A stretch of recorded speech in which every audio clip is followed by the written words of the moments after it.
I adjusted the napkin on my lap, feeling the smooth silk of my blouse against my wrists. The restaurant buzzed around me. Clinking glasses, low chatter, laughter that felt almost intrusive. I tried to appear calm, composed, sipping my sparkling water, but my phone buzzed again, a tiny tremor against the leather of my purse. A message from Grandpa. Can't wait to see you tonight, Madeline. Dinner at 7. Hope you're enjoying life as you've imagined. I swallowed hard, heart pounding in a rhythm I hadn't felt in years. That man, millionaire, patriarch, legend in his own right, was the same one who had once dismissed me as a daydreaming girl with no direction. Now, his words made me tense, a swirl of nostalgia and vindication in my chest. I looked out the window. The city lights stretched endlessly, glittering like all the opportunities one had chased alone. No one outside my circle knew the truth of my life, my career, my achievements, the independence I had clawed toward with sleepless nights and relentless determination. Tonight they'd see me, or at least they would think they did. A waitress placed a delicate glass of white wine in front of me. I lifted it, letting the faint aroma hit my senses. Calm, poised, untouchable, I reminded myself. The door opened, and there he was. Grandpa's familiar figure filled the doorway, confident and commanding. He spotted me instantly and crossed the room, arms wide for the hug I hadn't expected to feel quite like this. I remember the last time I had felt small in his presence. I was 17, perched on the edge of our family's sprawling estate, a college acceptance letter clutched in my trembling hands. Grandpa had barely glanced at it, his eyes scanning me like he was reading a report rather than the dreams of his granddaughter. "You want to do what with your life?" he had asked, voice low but sharp, cutting through the summer air. "You're dreaming too big, Maddie. Stick to something practical." My chest had tightened, my throat raw from the words I didn't have the courage to speak. I wanted to argue, to shout that my dreams were real, but instead, I'd felt invisible, dismissed, as if my ambitions were invisible scribbles on a whiteboard. That night, I wandered into my grandmother's sunlit study. She smelled faintly of lavender and old books, a comforting anchor in my storm. She didn't speak at first, just handed me a small, leather-bound journal. "This is yours," she said softly, her eyes steady. "Write everything. Every plan, every idea. Keep it safe. One day, people will read it and understand." I clutched that journal like a lifeline. The pages became my confidant, my strategist, my silent cheerleader. Every rejection, every cold word from family or peers, I poured into it. And slowly, determination replaced hurt. By the time I left home that summer, I had made a decision that would change everything. I wasn't going to wait for approval. I wasn't going to shrink. I would chase every opportunity, stumble as much as needed, and emerge on my own terms. I still remember the echo of Grandpa's disappointment as I drove away, his silhouette framed by the ornate doorway. It had stung then, but that sting had hardened into resolve. I left home with nothing but a suitcase, my grandmother's journal, and a stubborn sense of purpose. The city was enormous, chaotic, and indifferent, a perfect playground for someone determined to make her own mark. My first apartment was tiny, barely enough room for a bed and a desk, but I decorated it with care, placing the journal on the corner shelf, a quiet reminder of the woman I was becoming. I started at the bottom, as one always does. Temp jobs, unpaid internships, endless rejection letters. There were nights I cried into the cheap carpet, convinced I wasn't enough. But every morning, I'd pull the journal close, sketching plans, mapping strategies, writing mantras. Then one afternoon, I met Clara Jensen. She was a seasoned editor at a boutique publishing house, sharp-eyed and impossibly kind. She saw something in me I hadn't fully recognized yet. "You've got fire," she told me over coffee. "And brains. But you're hiding it. Stop apologizing for your ambition."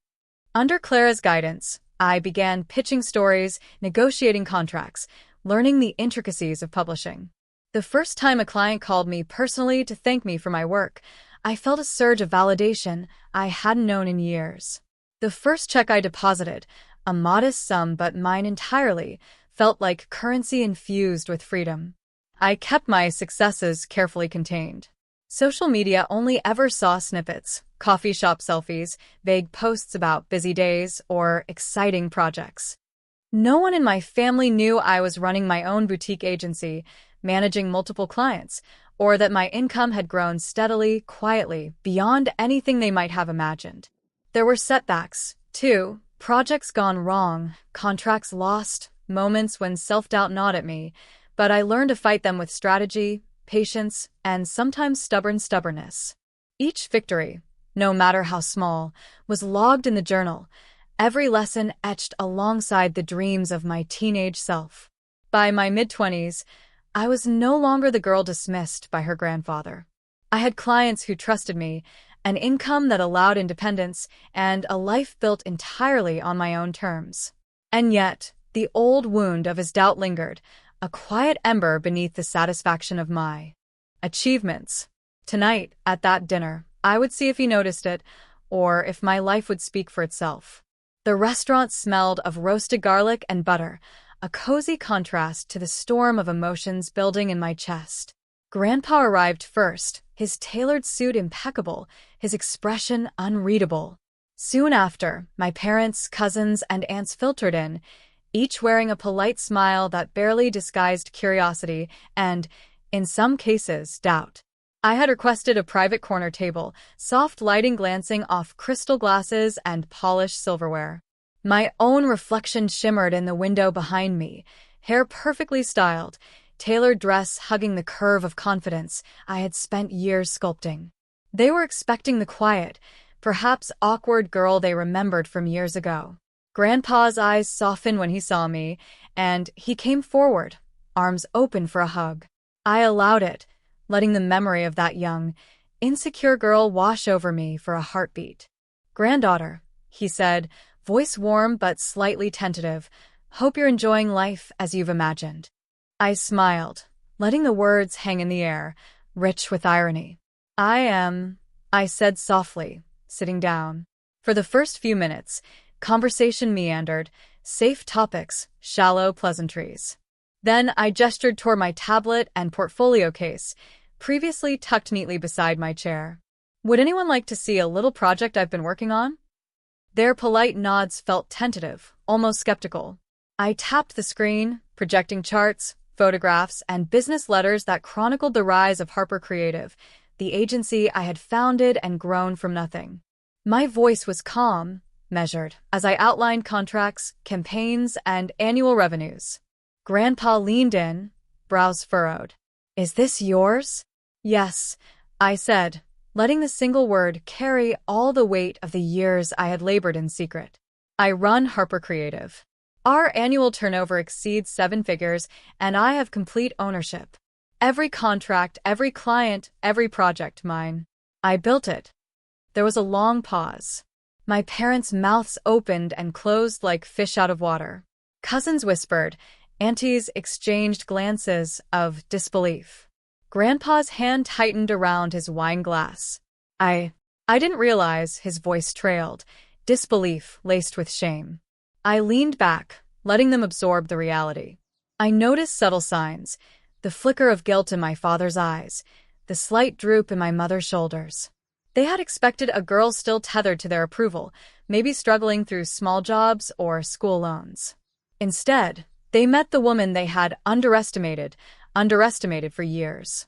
"I wanted you to see it for yourselves," I said, soft but firm. "No filters, no exaggerations. This is who I am, and what I've achieved without anyone's approval."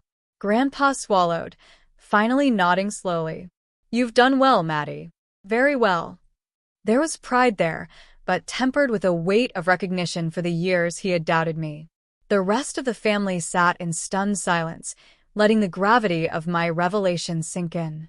And for the first time, I felt the quiet thrill of being fully, unshakably seen, not as the girl they remembered, but as the woman I had fought to become. The room was quiet, the hum of conversation replaced by the weight of realization. For years, they had assumed I was dependent, vulnerable, still needing guidance.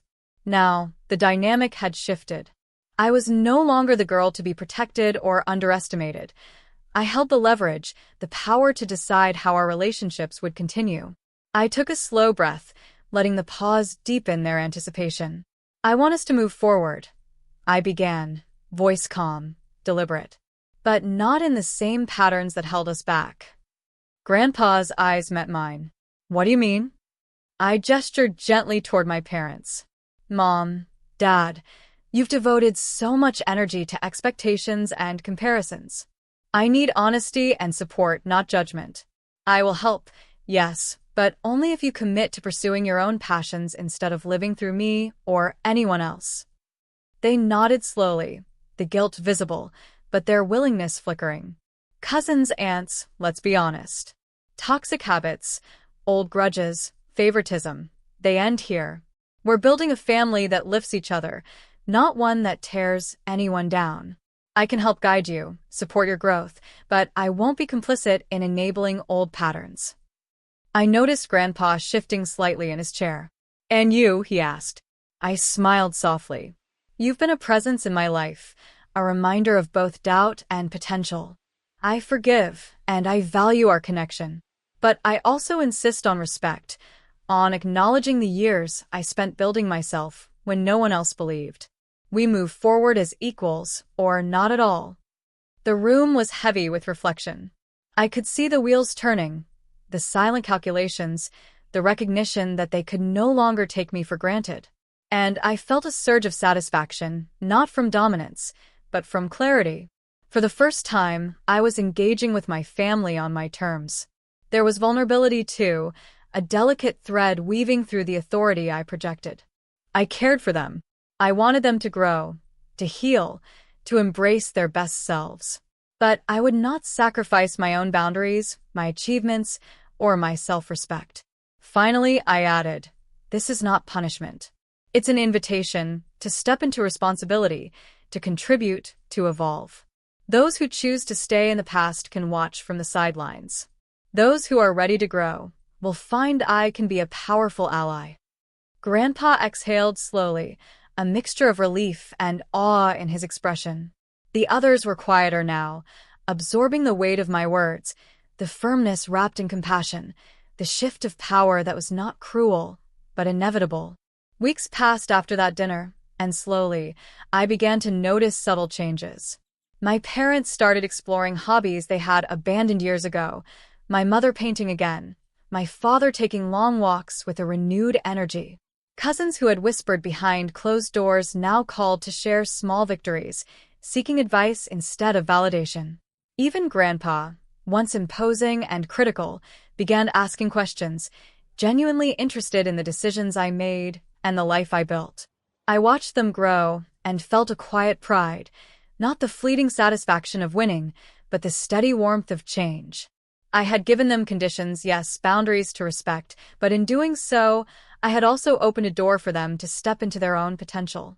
One evening, I pulled the leather-bound journal from my shelf, the one my grandmother had given me years ago. Its pages were filled with dreams, sketches, plans, and reminders of the girl I had been. I traced my finger over the inked words, feeling the echo of hope and determination that had carried me through the darkest nights. It struck me then how far I had come. The hurt, the sleepless nights, the long hours spent proving myself. It all led to this moment, a life fully my own, a family beginning to understand and respect me on my terms. The journey had been painful, yes, but it had forged a version of myself that no one could diminish. I smiled, thinking of my grandmother and her quiet wisdom. She had known, somehow, that I would rise. And I had. I had taken the sting of doubt and transformed it into strength, independence, and grace. Sitting by the window that evening, I watched the city lights flicker, familiar yet dazzling, and I whispered to no one in particular, I am who I was always meant to be, and nothing can take that away. It wasn't arrogance. It was truth. And in that moment, I felt completely at peace, empowered, whole, and ready for whatever came next.